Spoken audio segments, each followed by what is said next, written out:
What's good, guys? It's your Wednesday guy, Dalyn, and we're coming back at you this week with another topic. And this week's topic is dealing with transphobia and different things like that.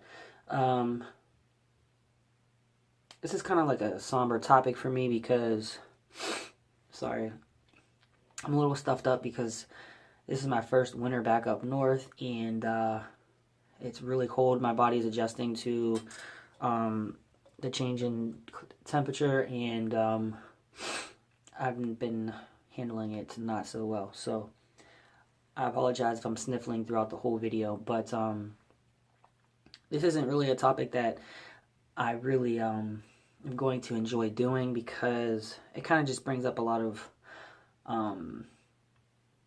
I don't know, just stuff that I just don't like to think about. But I'm going to do this video for you guys because this is obviously something that needs to be talked about, so I'm going to get through it. So I haven't really experienced that much like discrimination or hate since I've been transitioning, but well, not directly. I'm sure I've probably experienced it indirectly, but I just haven't been aware of it. But I experienced a lot before my transition, and especially living down south in a conservative area, it was kind of tough for me. I did grow up north where I'm at now, and I really can't say that I really experienced much transphobia at all. Well, I was like when I lived up here before I moved down south. I knew that I was trans, but I didn't actually come out until I started living down south.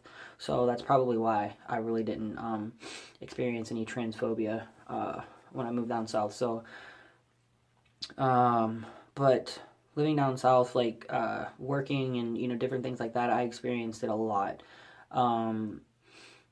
It was really tough for me. I got passed up for promotions. I mean, when I was overly qualified for the position, I got passed up, and I remember the one time I actually asked my supervisor,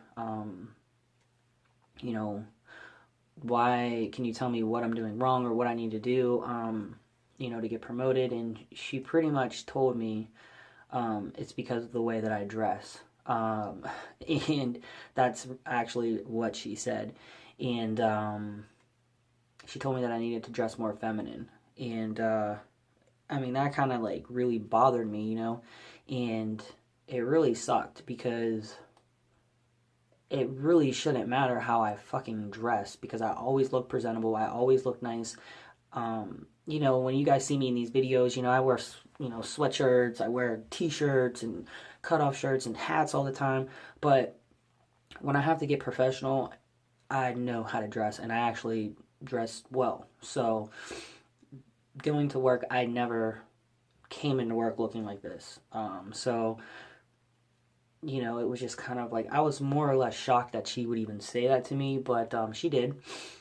And so I went to HR about it, and the HR lady was like, she actually said that? And I was like, yeah. And she was like, she said those words? And I was like, yes. And she's like, oh, well, I find that hard to believe, but I'll look into it. I'll do an investigation. So she pretty much called me a liar, and even if she believed me, it was my word against my supervisor's word, and it was obvious that they weren't going to do anything about it. So, I mean, it is what it is. And then at the job that I left this job for, I pretty much experienced the same thing with one of my managers, and I don't know if it was necessarily a trans thing, but it was definitely an LGBT thing. It didn't matter if I was just a stud, or if I was trans or bisexual or straight and just dressed that way. It didn't matter. She just had a problem with me because of how I looked, and it didn't matter that I was a good worker. It didn't matter that I was on time. It didn't matter that everybody else liked me. It didn't matter how good of a job I did, she would always find fault in something that I did just because of who I was. And needless to say, the decision to move home was very, very easy because I just couldn't picture my life continuing like that. And I'm not saying that all Southern people or every town or every city down south is going to be like, how I experienced it, but I just wanted to get out of the South. I lived there for long enough. I experienced it, and I was just done. I was over it, and it was just kind of like I had to weigh my options, go home, be closer to my friends and family,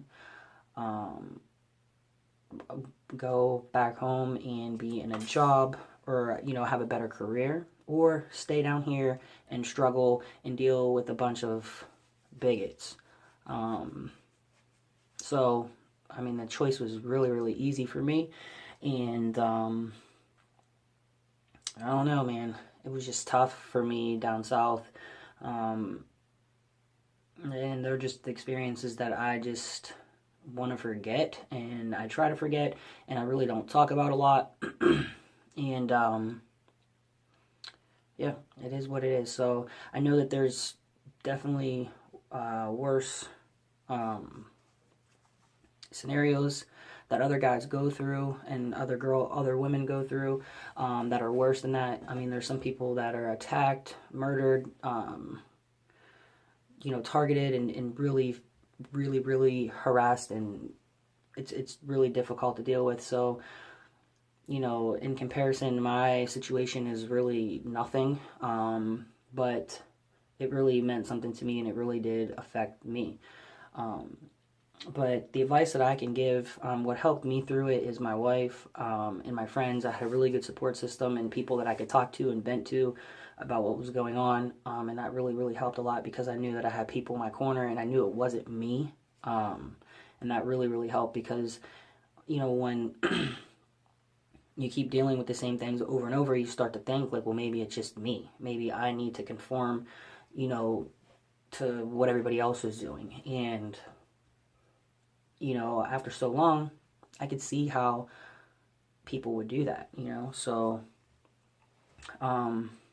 but yeah, just lean on your support system, make sure you have people to talk to, because it really, really helps. And, just don't, one of the main things is just don't, meet their ignorance with more ignorance, because that just makes it worse, because really anything that they can use for ammo to make you look bad, they're going to use. So if you take the bigger route and the mature route, and if you're in a work setting, the professional route, it'll just be better that way. Because if not, they're just going to say, yeah, I told you so. Those people are, all this way or all that way, and, blah, blah, blah. And it'll just prove them right, So just take the high road. And I know sometimes it's hard because it took everything in me. I had, everything in me to not cuss both of my bosses and managers out in these situations like I really, really wanted to, but I didn't. So, I don't know, just try to educate them, which I did not. That's something that I should have done, but I didn't. So I guess that was cowardice of me, but I just was defeated and over it, and just wanted to remove myself from them as quick as possible. So I don't know. I really hate this topic, but I think that is it. I think I really just got into this as much as I can, and I don't know if you guys have any questions or anything. Just you guys can always hit me up. I'm always down to answer questions, but that is it. And make sure you guys check us out in the upcoming weeks, because we actually have a lot of changes that are going to be going on. So, yeah, make sure you guys check us out. And make sure you check out the videos for the rest of the week. And that is it. So, I don't know. I guess have a good week, guys. And I'll check you next week. Peace, peace.